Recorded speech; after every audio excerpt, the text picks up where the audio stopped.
현재 21세기 우리 선교의 상황은 매우 어려운 상황인 것이 명확하죠. 서구와 한국 교회의 선교적 동력은 과거보다는 많이 떨어진 것이 사실이고, 또한 한국 사회 내에 교회의 힘도 예전 같지는 않습니다.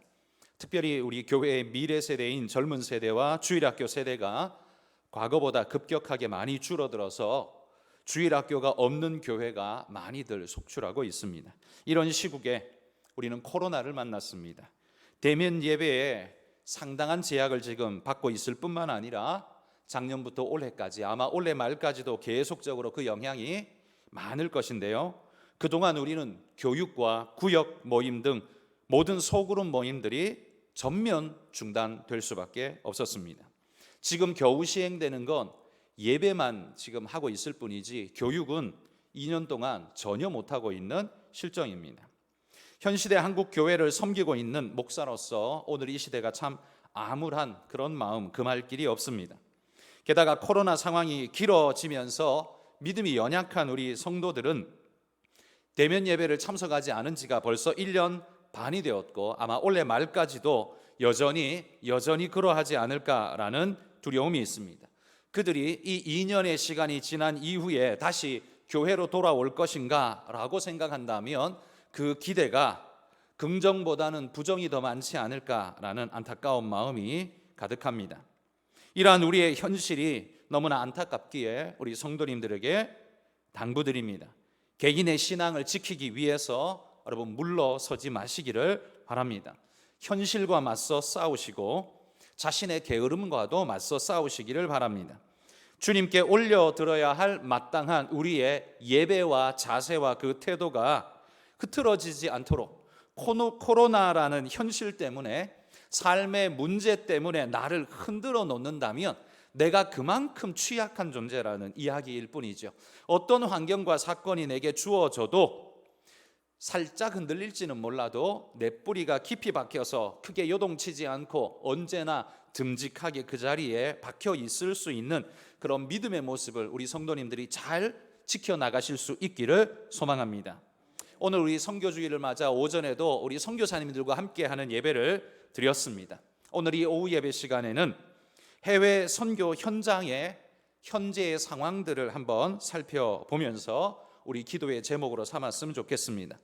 청신대학교 신학선교대학 원장을 역임하셨던 김성태 교수님이 쓰신 GMS 선교 잡지에 기고한 글을 읽으면서 오늘 코로나에 대한 여러 가지 담론들을 이야기해 놓으신 게 있는데, 그 부분 중에 하나를 우리가 함께 나누면서 인사이트를 얻고 또한 믿음의 도전을 얻을 수 있는 기회가 되었으면 좋겠습니다.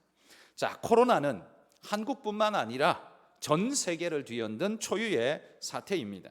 그리고 이 질병 문제가 가져다 준 선교 현장의 변화, 우리 경제 상황만 바꿔놓은 게 아니라 선교 현장 자체도 태풍급으로 바꿔놓았다, 이렇게 말할 수 있을 겁니다. 우리 삶이 어려워지고 힘겨워졌다는 것에만 우리가 마음에 급급하지만 사실 선교 현장이 코로나로 인해서 많은 변화가 일어나고 어려움을 겪고 있다는 것 우리는 인식해야 합니다. 오늘 오전에 설교하셨던 우리 한병희 선교사님 말씀에 따르면 감비아는 별로 그렇게 크게 영향을 받지 않고, 물론 그게 아마 검사를 거의 못하기 때문에 그러지 않을까, 있어도 잘 모르기 때문에 그러지 않을까라는 생각은 듭니다만, 어쨌든 많은 사람들이 찾아가는 방문지도 감비아라는 나라가 그런 나라가 잘 아니기 때문에 아무래도 다른 나라보다는 조금은 더 안전성이 있지 않을까라고 생각이 듭니다만, 어쨌든 그렇다고 거기에 코로나가 없지는 않을 겁니다. 그리고 그 영향 여전히 있을 겁니다. 오늘 저는 이 김성태 교수님이 코로나로 인해서 선교 현장에 일어나는 5가지 변화를 이야기해 주셨는데, 그 부분을 먼저 한번 짚어보면서 말씀을 이어가려고 합니다. 첫 번째, 5가지 중에 첫 번째는요, 코로나 상황은 기존 기독교인들에 대하여 불합리하고 부적절한 정치, 사회, 경제적 구조를 더욱 악화시켜서 기독교인들을 핍박하는 일이 더 급증하게 만들었다. 이게 코로나의 첫 번째 현상입니다. 특히 기독교 신앙인들에 대한 코로나 구제 혜택이 배제되는 심각한 일들이 곳곳에서 일어납니다. 주로 인도, 네팔, 미얀마, 베트남, 방글라데시, 파키스탄 같은 이런 힌두교 쪽이나 이슬람 쪽의 나라들이 거의 대부분이죠. 이런 나라들에서 나타나고 있는 선교 현장의 이 구제 배제 그리고 혜택의 배제 이런 일들이 일어나는데요. 이곳에서는 배교를 심하게 지금 강요당할 뿐만 아니라 배교하면 중앙정부와 지방공동체에 사회복지 혜택을 주겠다라고 유혹하고 있다라고 합니다. 이 말은 다른 말로 뒤집으면 이 지금의 현실이 어떤 거냐 하면 기독교 신앙을 고수할 경우에 정부의 사회복지 혜택을 주지 않겠다는 소리지 않습니까? 이런 전 세계적인 팬데믹의 상황에서 국가가 자기 국민들에게 종교를 이유로 해서 혜택을 제외시킨다는 건 말도 안 되는 일인데 지금 이 선교 현장에서는 이런 일들이 그냥 자연스럽게 일어나고 있다라는 말입니다.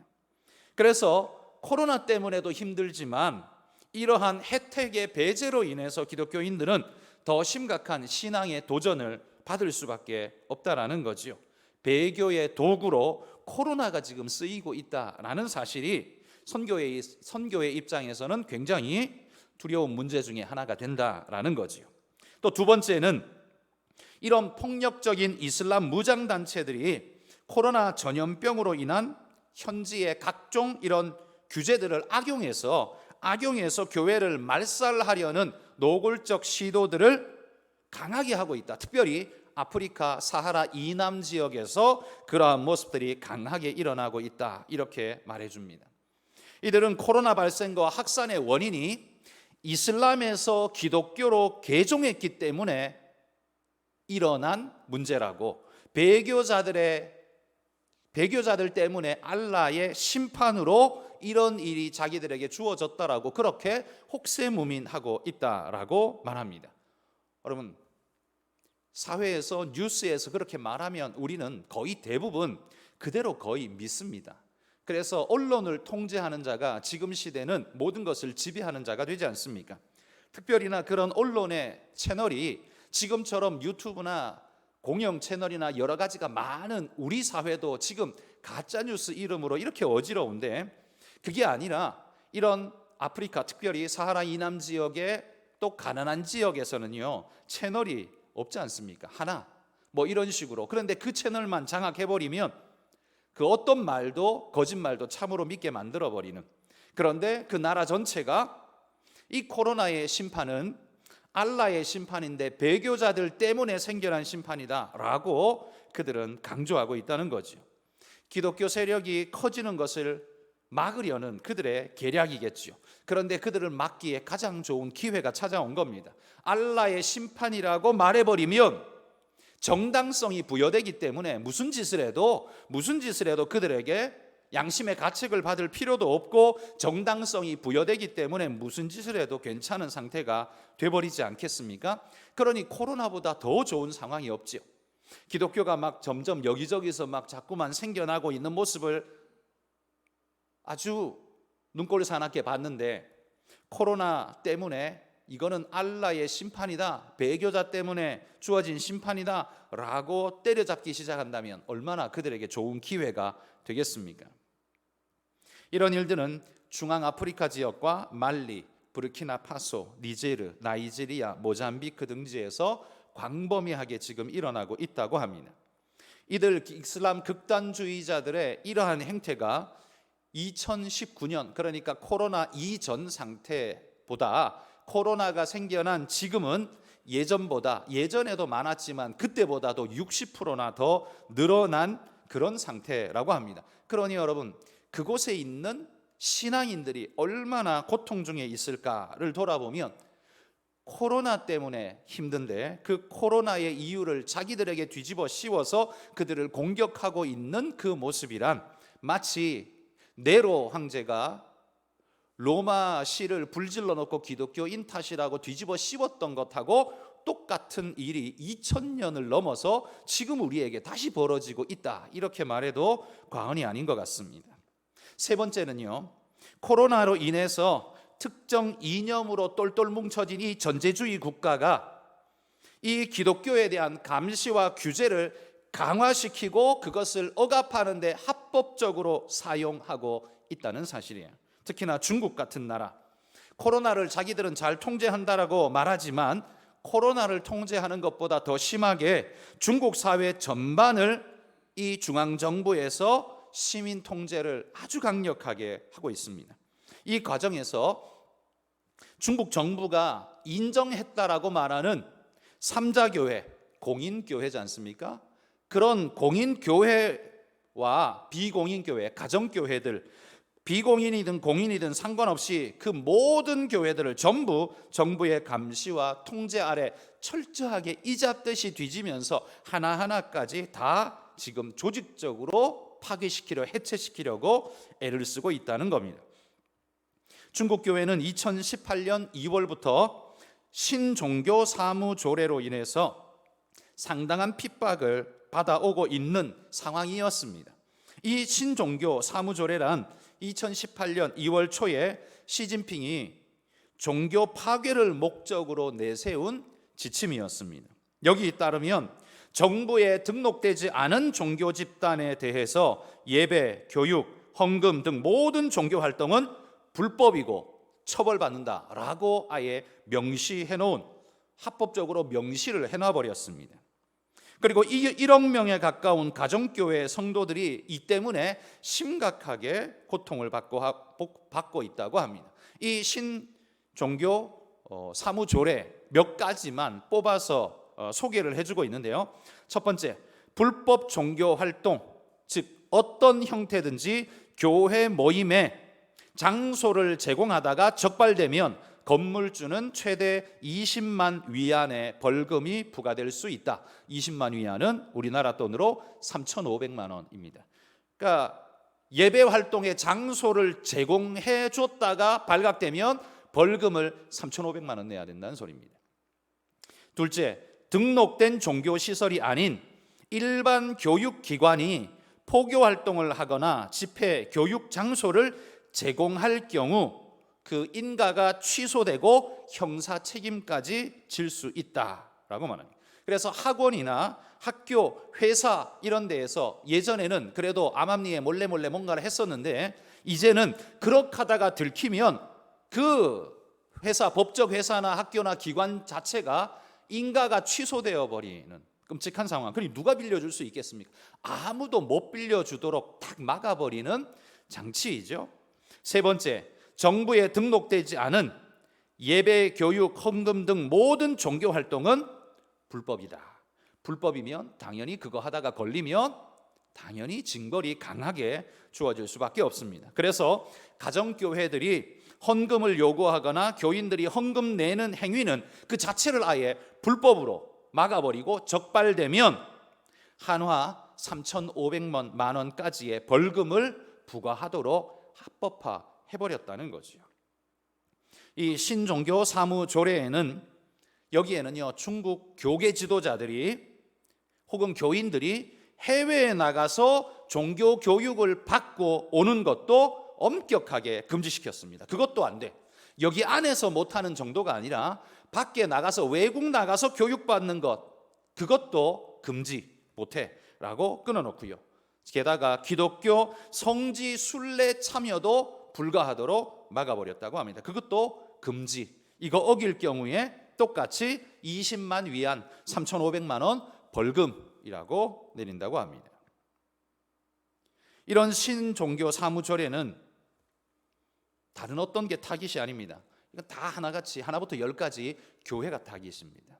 오로지 교회를 잡으려는 이 시진핑의 철저한 공산주의자의 공산주의적 생각이죠.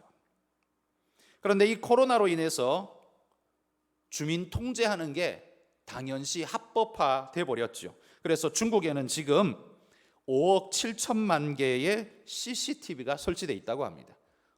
5억 7천만 개. 그러니까 우리나라 인구의 10배나 되는 CCTV가 달려 있다고 합니다.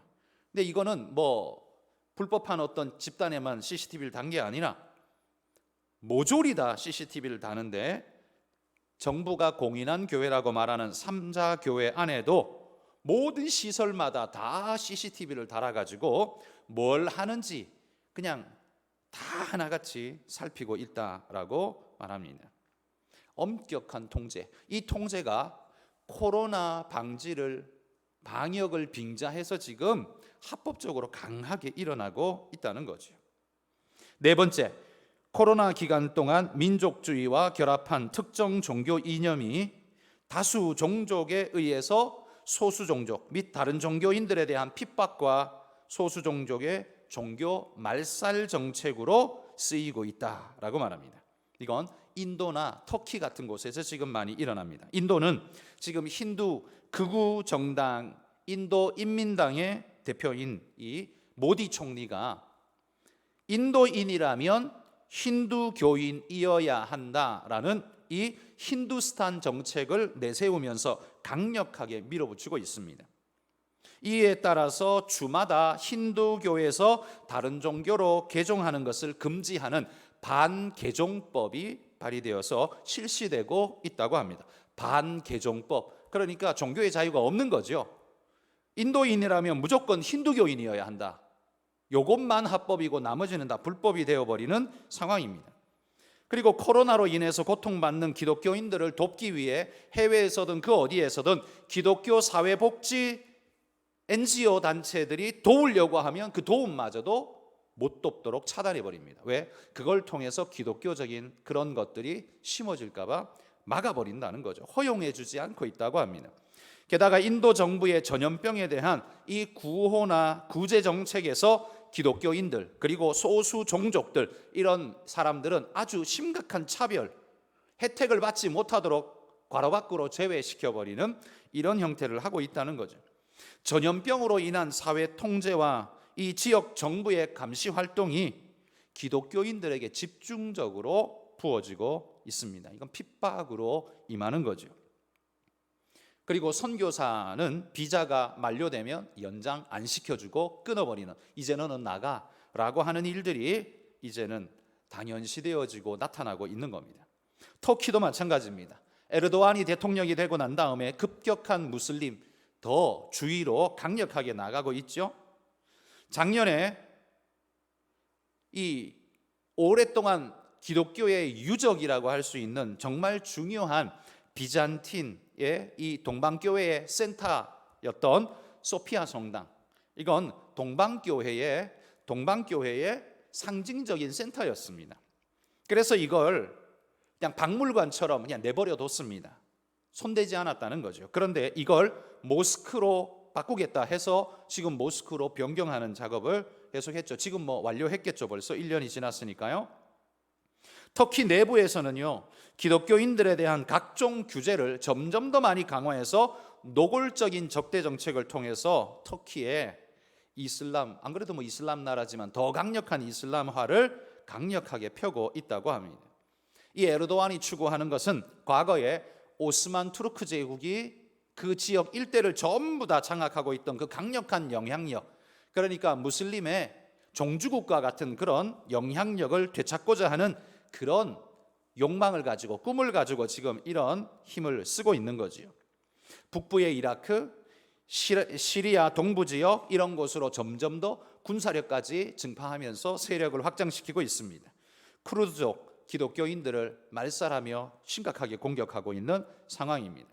그리고 중앙아시아에 있는 스탄 국가들, 무슨 스탄 하는 국가들, 5개의 스탄 국가들을 이슬람, 범이슬람 투르크 정책 하에서 하나로 묶는 작업을 지금 심각하게 하고 있다고 합니다.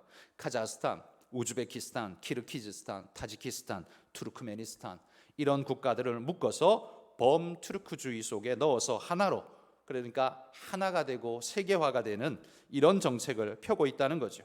그리고 대형 이슬람 모스크 사원을 건립하면서 막대한 자금을 쏟아붓고 있다고 합니다. 이제는 거의 기독교와 이슬람 이렇게 세계가 양분화되는 듯 강력한 모습으로 드러나고 있죠.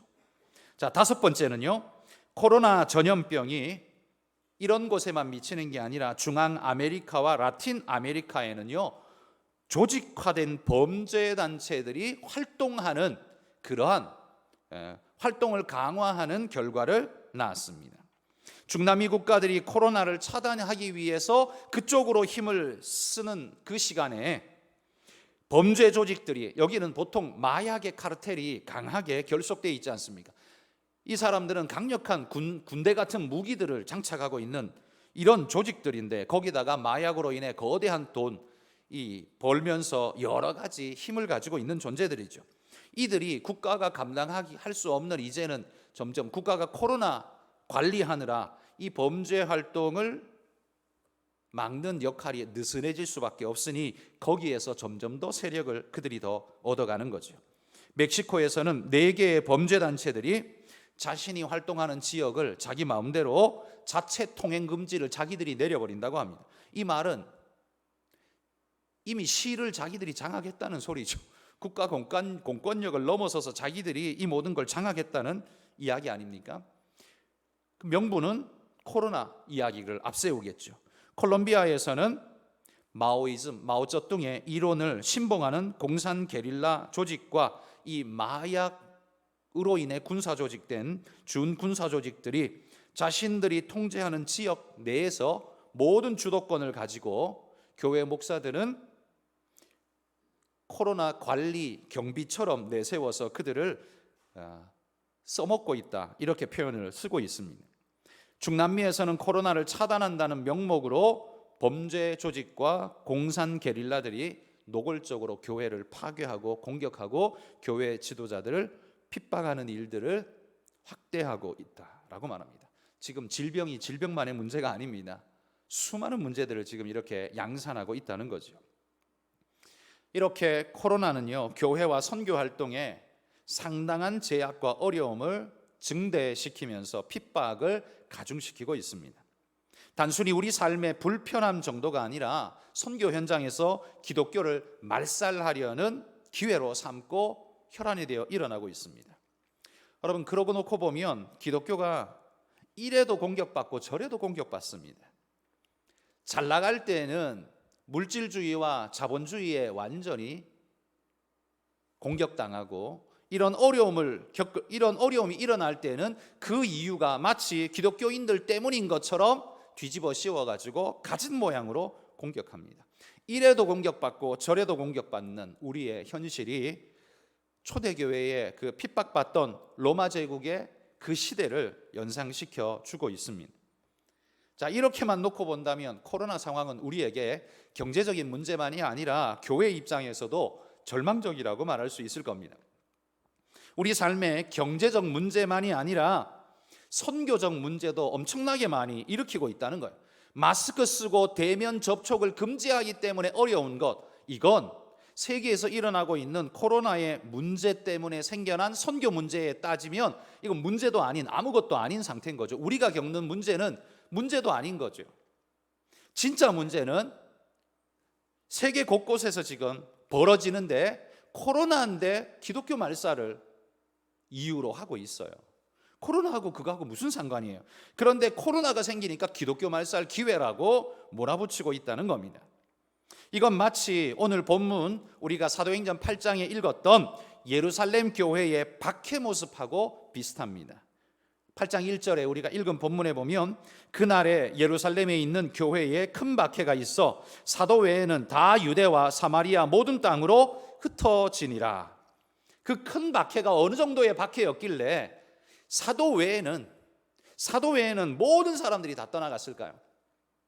사도 말고는 신앙이 제대로 되지 않은 정말 나이롱 신자였을까요? 아닐 겁니다. 정말 좋은 신앙인들이 많았을 텐데 그들조차도 견딜 수 없는 핍박이 임했다는 거죠. 어마어마한 핍박입니다. 이들 역시 유대민족주의와 율법주의라는 정신과 종교가 이 결합되어 있어 교회에 대한 거대한 핍박이 그들에게 휘몰아치는 토양이 되었습니다. 사도 외에는 견딜 수 없는 고통의 세월이 그들을 뒤덮어버렸다는 거죠. 그러나 이 모든 박해들의 결과를 우리는 잘 압니다. 박해가 교회를 파괴시키고 해산시키고 말살시켜버린 것처럼 보였지만 사도행전의 증거는 우리에게 어떻게 말해줍니까? 오히려 박해가 교회를 온 세계에 퍼뜨리는 그런 기회가 되었다라고 말하고 있습니다. 초기 기독교 교부였던 터툴리안은 그의 책에서 이렇게 기록을 남겨주고 있습니다. 박해와 핍박이 기독교인들을 소멸시키는 것이 아니라 오히려 로마 제국의 통치 지역 모든 곳에 기독교인들을 확산시키며 결국 복음의 대적자들을 이기고 기독교인들이 로마 제국의 전 영역에서 활동하게 될 것이다 라고 그렇게 예견했습니다. 이 터툴리안, 그의 출생연도와 일몰연도를 한번 보십시오. 생몰연도를 보십시오. 160년에서 220년. 이때가 언제냐 하면 기독교 박해의 전성기 때입니다. 로마의 기독교 박해 전성기 때입니다.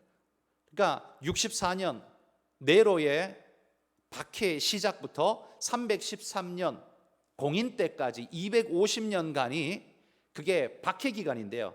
로마의 10대 박해라고 거대한 박해가 10번이나 휘몰아치는 거대한 시기인데, 이 터툴리안이 살았던 시기는 바로 그 250년의 가장 가운데 시기를 살았습니다. 그 가장 가운데 시기를 살았던 그 터툴리안이 이렇게 말합니다. 이 박해와 핍박이 기독교를 소멸시키는 것이 아니라 오히려 로마 제국 지역 전역의 기독교를 확산시키는 일이 될 것이다 라고 이야기했다는 거죠. 대단한 예견이지 않습니까? 그 고통과 핍박 속에 사실 그 상황이라면 아이고 교회는 이제 끝장났네, 사라지겠네, 이렇게 생각하는 것이 당연할 텐데, 터툴리안은 그게 아니라 로마 제국 전역에 퍼져가는 기회가 될 것이다. 사도행전을 제대로 보고 있었던 거지요. 그리고 자신의 삶에 주어진 것을 제대로 적용하고 있었던 거죠. 그의 예견처럼 313년 기독교는 허용되었습니다. 공인되어졌고 나중에는 로마의 국교로 자리 잡게 되었습니다. 여러분, 이렇게 핍박받던, 그것도 250년간 처절하게 핍박받던, 나무 기둥에 묶어 매달아 가지고 계속 아침 저녁으로 기름칠 해놓고 그 다음에 밤이 되면 불질러 가지고 산채로 불태워버리는 그런 시대였는데요. 어떻게 그런 나라가 기독교 국가가 될 수 있었을까요? 그 시기를 이겨내고 견뎌낸 그 믿음의 신앙인들이 어마어마하지 않습니까? 오늘 우리 코로나 시대의 이 고통이라는 건 사실 그들에 비하면 명함도 내놓을 수 없는 아주 별것 아닌 그런 상황입니다. 이런 시대에 우리는 아이고 힘들어서 교회 못 나가요, 이런 때에 교회 못 가요, 신앙 뭐 나중에 편해지면 할게요. 여러분, 이건 얼마나 게으르고 나태한 변명인가. 로마 시대 우리 믿음의 선조들에 비하면 얼마나 나태한 변명인가가 명확해지지 않습니까? 여러분, 기독교 역사는 순탄한 꽃길의 역사가 절대로 아니었습니다. 오히려 순교의 피를 밟고 달려온 그런 순교의 여정이었습니다. 이건 단순한 종교 싸움이 아니라요, 사탄이 생명을 가로막고자 하는 그런 영적 전쟁인 것입니다. 그렇지만 하나님의 역사는 언제나 이런 박해를 뛰어넘어 우리에게 승리를 가져다 주셨습니다. 그리스도의 복음은 누르면 누를수록 오히려 더 넓게 퍼져나가는 강력한 모습을 보여주셨습니다. 이건 막는다고 막아질 수 있는 게 아니라는 거죠. 막히면 하나님은 홍해에 길을 내시기도 하시고 사막에 길을 내기도 하셔서 하나님은 생명의 길을 열어주셨다는 겁니다. 이 코로나 시대 속에 우리는 오늘의 현실을 보며 절망 섞인 말을 할 수밖에 없지만 그게 우리 현실이니까요. 그렇지만 이 코로나 현실이 우리가 앞에 살펴본 5가지의 고통스러운 그런 핍박과 환난의 모습이 휘몰아치고 있는 아픔을 가져다 줬지만, 그러나 아픔만 있는 게 아닙니다. 코로나가 우리에게 가져다 준 이 사건으로 인해서 그 속에서 일어나고 있는 하나님의 움직이는 역사도 또 왕성하다라는 걸 오늘 우리에게 소개해 줍니다. 4가지로 소개하는데, 첫 번째는요, 현재 북부 이라크와 시리아 동부 지역, 아까 터키가 힘쓰고 퍼져나가는 곳이었죠. 그 지역, 그리고 이란과 터키에 있는 교회 지도자들과 교인들은 이런 핍박 가운데에서도 흔들리지 않고 교회를 지키며 삶의 터전을 재건하려는 움직임을 아주 힘차게 행해 나가고 있다고 합니다. 게다가 동족들에게 이런 고통의 시간, 아픔의 시간이 오히려 그리스도의 사랑과 복음을 전하는 그런 선교의 기회로 삼고 오히려 더 애써 힘써 나가고 있는 그런 아름다운 운동이 일어나고 있다라고 합니다. 제가 뉴스 주중에 보니까 지난 석가탄신일에 그 사찰 앞에서 막 찬송가 부르면서 막 했다라는 그런 뉴스를 제가 봤습니다만, 저는 그냥 TV 뉴스를 별로 보고 싶지 않아서 잘 안 보고 오히려 유튜브를 더 많이 보게 되는데, 요즘은 이렇게 지나가다가 봤어요. 인터넷 뉴스에 보니까. 근데 그런 걸 읽을 때마다 저는 마음이 너무 무겁고 힘들어서 자세히 보는 게 사실은 힘들고 두렵습니다. 그래서 저는 그거 제목만 대충 보고 그냥 지나갔어요. 그러나 분명히 말합니다. 여러분, 그런 자세는 옳지 않습니다. 그게 얼마나 기독교에 역효과를 가져오는지 잘 생각하셔야 합니다.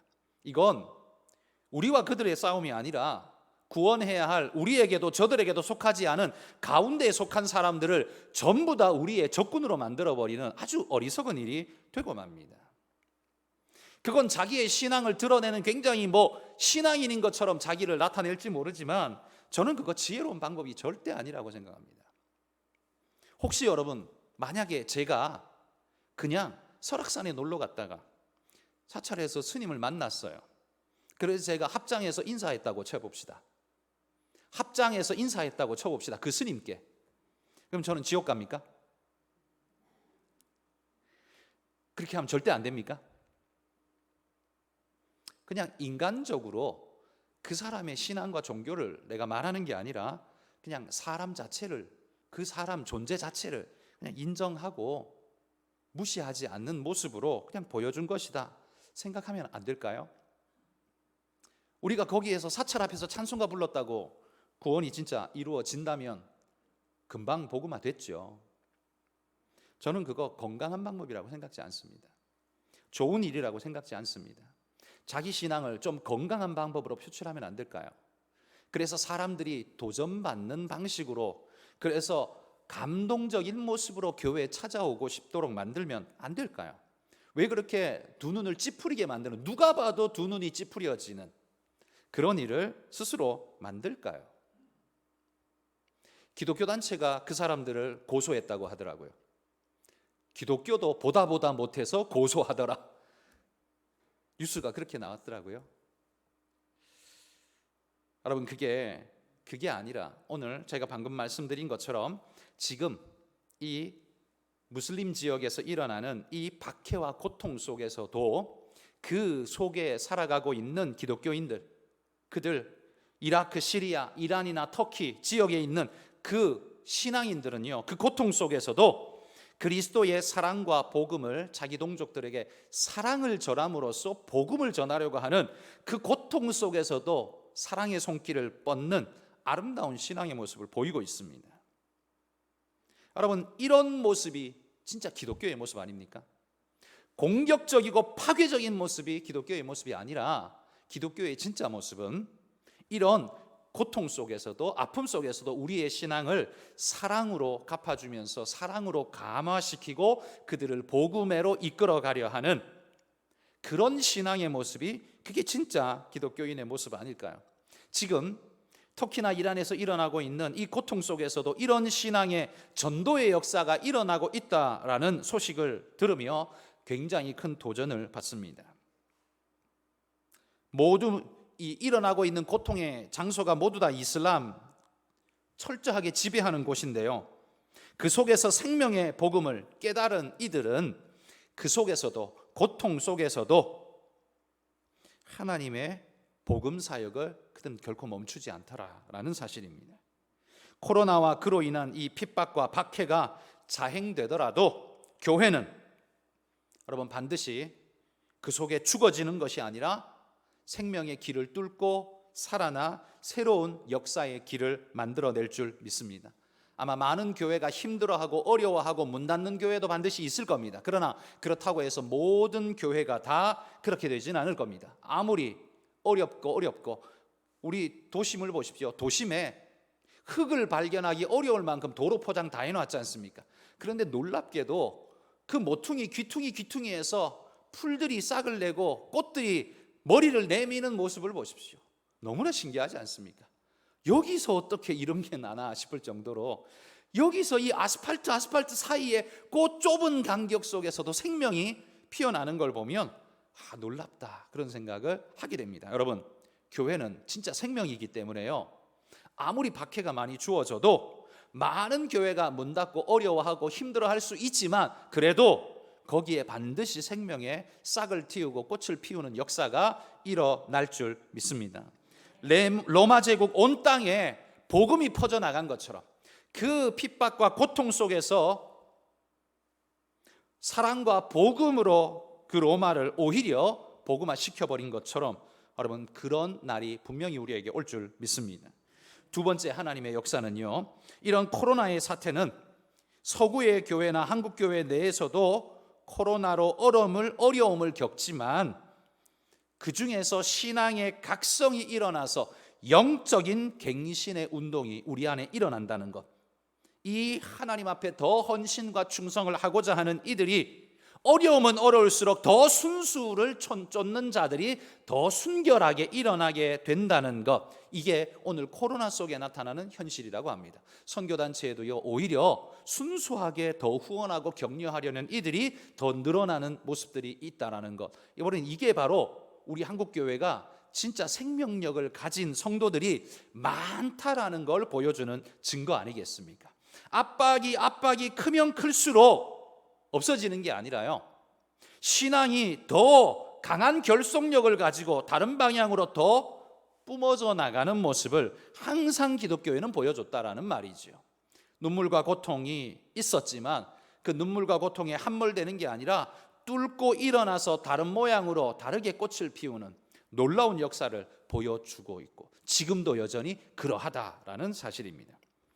또한 세 번째는요, 이런 대면 관계 속에서 진행되던 우리의 전도, 선교, 이런 것이 비대면 상황 속에서 이제는 디지털 통신 매체, 인터넷을 통해서 이 랜선 선교가 지금은 효과적으로 새로운 방법으로 개발되어져서 진행되지 않습니까? 이전 같으면 이거 별로 크게 생각지 않았습니다. 그래서 이 인터넷의 세계를 우리는 선교의 대상지라고 생각지 않고 그냥 약간의 도구라고만 생각하고 거의 버려뒀었는데요, 놀랍게도 코로나가 일어나고 난 다음에 이 인터넷 공간을 통한 선교의 역사가 더 강하게, 이게 우리의 공간이다라고 믿고 더 강하게 일어나는 일들이 크게 일어나게 됐다는 거죠. 그러니까 대면 세계가 막히니까 비대면 세계로 이 생명력이 그쪽으로 막 뻗어나가는 모습을 지금 보여주고 있다는 거예요. 여러분, 우리 교회도 보십시오. 저도 뭐 영상이나 이런 거 그렇게 열심히 이전에는 아예 안 만들었었어요. 그냥 제가 예배에 설교하는 거나 올렸지 그 이후로 한 게 없었어요. 그런데 코로나가 생겨나고 난 다음에 갖가지 방법을 연구해내게 되는 겁니다. 주일날 예배밖에는 우리 성도들이 못 드리는데 이걸로는 안 된다, 어떻게 해야 되겠냐, 그러니 못하는 그 영상, 지금은 제가 만드는 게 아닙니다. 우리 교육자들이 만들어주는데 제가 찍고 강의하고 설교도 하고 여러 가지를 하지만 편집은 다 우리 부교육자들이 해줘요. 저는 편집할 실력이 없습니다. 그런데 이거 해야겠다, 그래서 거기에 마음을 쏟아가지고 어떤 일이라도 만들자 해서 이것저것 만들어서 지금 여러 모양으로 지금 만들려고 많이 애를 쓰지 않습니까? 유튜브 강좌, 우리 교리학교도 끝냈고 재직학교 지금 하고 있고요, 모교, 성경 공부도 강좌하고 다른 형태의 성경 공부도 해보자, 그것도 시작해보자. 그리고 줌으로 교육도 해보고요, 우리가 작년에는 유튜브로 찬양 행사, 라이트온 찬양 행사도 했었죠. 이것도 해보자 하고 이것도 해보고 여러 가지 것들을 우리가 시도를 그나마라도 많이 도전을 해봤습니다. 앉아서 고민하는 거죠. 그거 하나 나오기까지 고민은 더 많이 했겠죠. 이거 어떻게 해야 되나, 이걸로는 안 되는데 우리가 어떻게 더 해야 되나, 뭘 어떻게 해야 우리 성도들이, 모든 사람들이 우리가 만드는 걸 다 보는 게 아니라 이 사람은 이걸 보고 저 사람을 저걸 보더라도 그러려면 우리가 다양한 메뉴를 좀 만들어내야 되는데 어떻게 하나. 그래서 갖가지 고민을 하면서 여러 모양으로 뭔가를 만들어내려고 애를 쓸 수밖에 없었습니다. 이게 무엇 때문에 생긴 겁니까? 코로나가 만들어준 겁니다. 코로나의 산물이에요. 코로나 아니었으면 저 이렇게 안 했을 겁니다. 그런데 코로나 때문에 이렇게 할 수밖에 없었고, 그래서 이렇게 하고 있습니다. 또한 선교 방면에서도 코로나로 인해 대면 세계가 막혀버리니까요, 이제는 선교 전략을 선교단체에서도 새로 짜기 시작하는 겁니다. 어떻게 해요? 이제는 예전 같은 방식으로는 선교 못하니까요, 그런 식으로는 불가능하니까 새로운 방법의 선교 전략을 모색하고 있습니다. GMS뿐만 아니라 모든 선교단체들이 코로나 이후에 새로운 선교의 장을 찾아가고 선교의 방법론을 개척하면서 지금 새로운 움직임을 보이고 있다는 거죠. 만약에 이런 코로나가 없었으면 그냥 옛날에 하던 대로 뭐 우리가 100년 전이나 지금이나 똑같이 아마 그랬을 겁니다. 선교는 무조건 가야 되고, 근데 지금은 어떻게 해요? 갈 수가 없으니까 지금은 비거주 선교 방법이라는 방법론을 더 강화시키고 있습니다. 비거주 선교 방법 뭐겠습니까? 선교 현장에 가지 않고 선교하는 방법을 지금은 여러 모양으로 모색한다는 거예요. 인터넷을 통해서 혹은 방송을 통해서 여러 모양으로 그들과 접촉하는, 여러 줌으로도 할 수 있고 여러 모양으로 연구하는 길들이 코로나 때문에 도전받고 이 일을 우리 교회나 선교단체들이 하기 시작했다는 거죠. 물론 뭐 그 이전에도 아마 연구했을 겁니다. 그러나 본격적으로 이렇게까지 더 적극적으로 나서는 건 아마 코로나가 우리를 등 떠밀었기 때문이다, 저는 그렇게 생각합니다. 네 번째, 코로나는 선교사에게만 의지하던 이 현지 교인들, 그래서 수동적일 수밖에 없었던 현지 교회 지도자들과 성도들이요, 이제는 왜 선교사들이 다 코로나 때문에 막 철수하고 돌아가고 자기들끼리만 덩그렇게 놓여지니까 스스로 해야 된다라는 마음이 더 강하게 일어날 수밖에 없죠. 그래야만 하니까요. 그래서 스스로 일어설 수밖에 없는 자생력을 키우고 토착화를 더욱더 가중시키고, 교회에 대한 주인의식, 이제는 선교사에게 끌려가는 게 아니라, 선교사가 하는 대로 그냥 따라가는 게 아니라 스스로가 복음과 선교의 주인의식을 가지고 뛰어들어야 한다는 사실들이 선교 현지의 교회들에게서 서서히 더 일어나게 된다는 거죠. 여러분, 우리나라도 코로나 생기고 난 다음에 코로나 때문에 많은 선교사님들이 한국으로 돌아올 수밖에 없었습니다. 그러면 그들이 돌아오면 남겨둔 교회는 어떻게 하는 겁니까? 그래서 그 현지의 교회들이 자생력을 가지고 일어나야 한다는 강력한 이 촉매제가 발생되어진 거죠. 코로나가 우리를 힘들게 한 것은 사실이지만 또 어떻게 보면 코로나가 우리를 강하게 하는 것도 사실입니다. 바이러스가 우리에게 들어와서 싸워서 이겨야 항체가 만들어지듯이 코로나라는 푸시가 우리로 하여금 더 강력한 영적 항체를 만들게 해서 우리로 하여금 더 강하게 일어나는 성령의 역사를 또 촉발시키는 그런 놀라운 일들을 코로나가 만들어주고 있다. 그리고 하나님께서 그걸 사용하신다라는 사실이 오늘 코로나 시대 속에 우리가 보는 오늘 하나님의 역사 현장이라는 겁니다. 그러므로 여러분, 오늘 코로나 때문에 우리가 힘들지만, 그러나 우리 눈을 그런 면 말고 다른 면으로 코로나 속에서 역사하시는 성령님을 우리가 눈을 뜨고 다시 한번 보면서, 이쪽 눈으로 보면 절망이었는데 이쪽 눈을 뜨고 보니까 와, 하나님이 새로운 일을 하시네, 새롭게 일하시네, 기회가 열렸네 라는 그런 눈을 가지고서 여러분, 우리가 새롭게 하나님의 역사를 보는 기회가 열릴 수 있기를 소망합니다. 하나님은 코로나 속에 하나님은 멈추시지 않으신다는 사실입니다. 코로나가 우리의 대면은 막을 수 있을지 몰라도 코로나가 성령의 역사는 막을 수 없다는 사실, 이거 분명한 사실을 우리가 마음에 새기고 오늘도 역시나 내 삶 속에서 복음을 전하고 그리스도인다운 삶의 모습을 보임으로써 하나님의 영광의 역사를 전하는 그리스도인의 삶, 복음 전도자의 삶, 여러분 우리가 잊지 말아야 할 것입니다. 코로나 때문에 난 교회 못 가, 코로나 끝나면 교회 갈게, 여러분 그건 코로나 때문이 아닙니다. 코로나를 빙자한 자신의 게으름과 신앙 없음 때문인 거지 코로나 때문에 그런 게 아니에요. 여러분, 지금 우리 교회에서 코로나 발생해서 문제된 사람이 있었습니까? 한 사람도 없었습니다. 확진자가 우리 교회에 작년부터 올해까지 딱 한 명 생겼습니다. 그분은 직장에서 코로나가 확 퍼지는 바람에 거기에서 코로나 걸려가지고 모르고 와서 예배 드렸어요. 그래서 우리에게 연락이 왔고 그 주변인들 확인해 보니까 아무도 코로나가 번져가지 않았어요. 그리고 그분만 치료받고 완쾌되고 문제없이 잘 지나왔어요. 여러분 1년 반 동안 우리가 대면 예배에 나와서 우리 교회에서 확진된 사람 없습니다. 교회 그렇게 와도 확진된 사람 하나도 없어요. 그게 뭘 말하겠습니까? 교회가 열심히 방역하고 철저히 우리 성도들이 관리한다. 이것도 맞는 말이고요. 우리 철저히 관리하지 않습니까? 맞는 말이고요. 우리가 이걸 그렇게 두려워할 건 아니다. 오히려 우리 스스로가 하나님의 역사를 스스로가 포기하고 주저앉게 만들고 그렇게 만드는 사탄이 써먹는 도구가 되고 있다.